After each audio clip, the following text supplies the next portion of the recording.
All right, let's get right into it. Today, we're exploring a truly fascinating and honestly really powerful allegory for modern burnout. If you've ever felt just absolutely exhausted by the relentless grind of hustle culture, or totally overwhelmed by the pressure to constantly optimize every single second of your life, well, you're going to find this explainer incredibly validating. We're diving into a story by Max and Claude called The Restaurant at the End of Meaning. It's a profound look at what happens when we just stop trying to achieve and finally allow ourselves to simply be. The tone for this entire journey gets set right there on page 1. Just listen to this dedication from the authors. They wrote, "To everyone who has ever been tired of trying to improve themselves and found refuge in the simple practice of existing exactly as they are." I mean, wow. It instantly validates that deep, modern exhaustion so many of us feel with the whole self-improvement industry. It acknowledges that sometimes, the most radical and healing thing you can possibly do is absolutely nothing at all. Okay, let's dive into this core philosophical hook because it's what pulls us right into the narrative.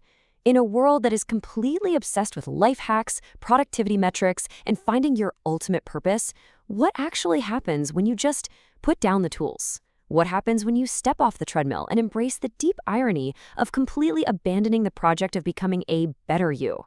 That is the exact question our protagonist inadvertently sets out to answer. Section 1. The burden of meaning. Let's talk about quantifying significance.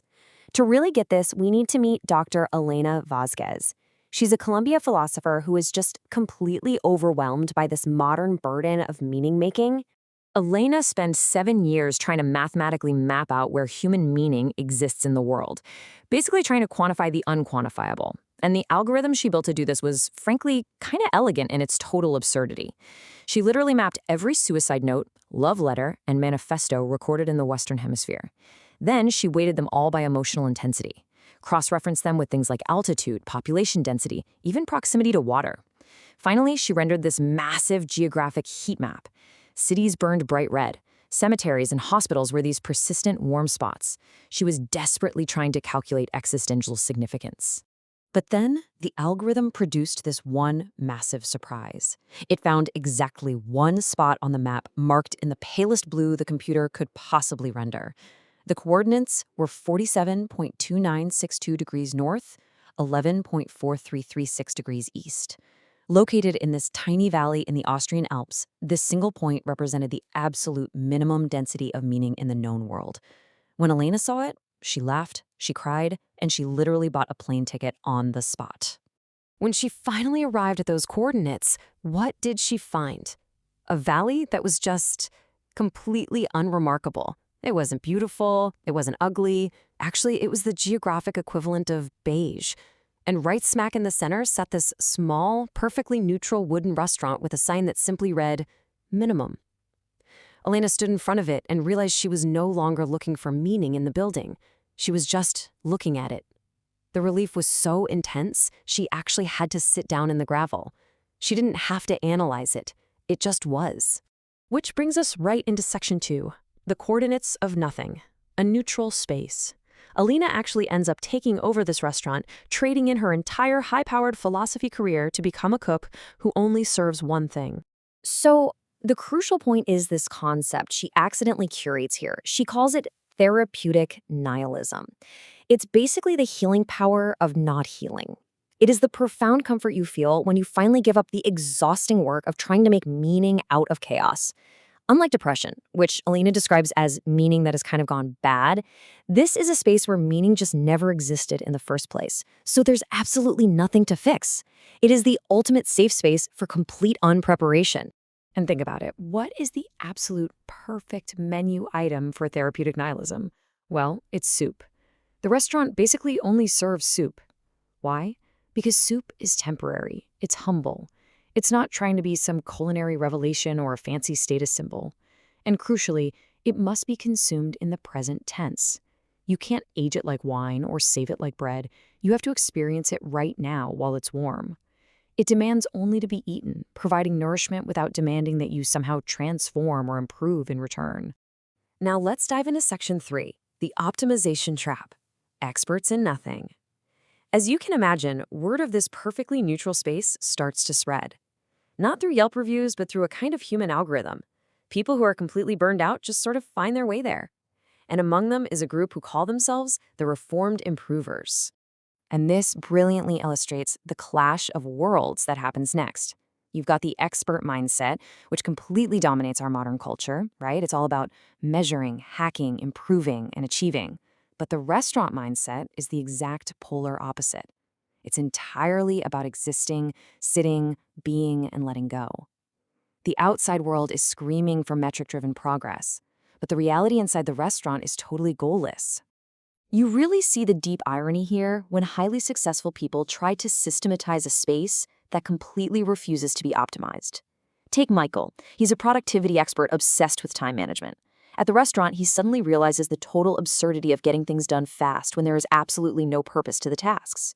Then there's Zen, a minimalist whose entire identity was reducing possessions. Sitting at a plain wooden table, she realizes her reduction was really just another form of consumption. And then Ashley, an influencer, totally obsessed with content creation, who initially panics because she literally cannot figure out how to just have an experience without documenting it for an audience. They all hit a massive wall, because you simply cannot hack nothingness. All of this struggle leads the reformed improvers to a pretty staggering conclusion, as one of them throws out to the group. What if most people were fine before we convinced them they needed to be better? Just let that sink in. They recognize that their entire industries, productivity, wellness, lifestyle design, might actually be manufacturing the very anxieties they claim to solve. People weren't inherently unhappy or inefficient until the experts came along and convinced them they needed to optimize every waking second of their lives. Let's move to section 4 and see how this all builds into the philosophy of enough, the acceptance of sufficiency. Because if we strip away that desperate need to constantly improve, what are we actually left with? We're left with the radical acceptance of sufficiency, the idea that whatever is present right now is already adequate. To really ground this lofty philosophy, we can look to a 7-year-old patron named Lucy. She instinctively understood this restaurant way better than any of the adults with their PhDs in optimization frameworks. Lucy created these delightfully simple soup rules for her friends. Rule 1, you don't have to finish it. 2, you don't have to talk. 3, you don't have to be happy. And 4, you don't have to want to do anything. While all the adults were sweating, trying to unlearn their deep-seated need to achieve, this child just naturally recognized the permission to simply exist without an agenda. And get this, the restaurant wasn't even alone in this mission.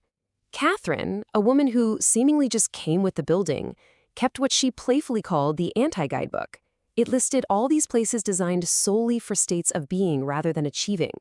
Delightfully whimsical places like the Library of Unfinished Things, where you check out books you intentionally will not finish reading, just to enjoy the lack of accomplishment.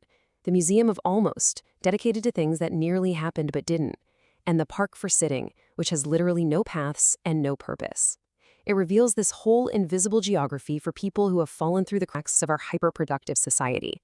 Ultimately, Elena reflects on her whole journey and completely redefines her metrics for a well-lived life.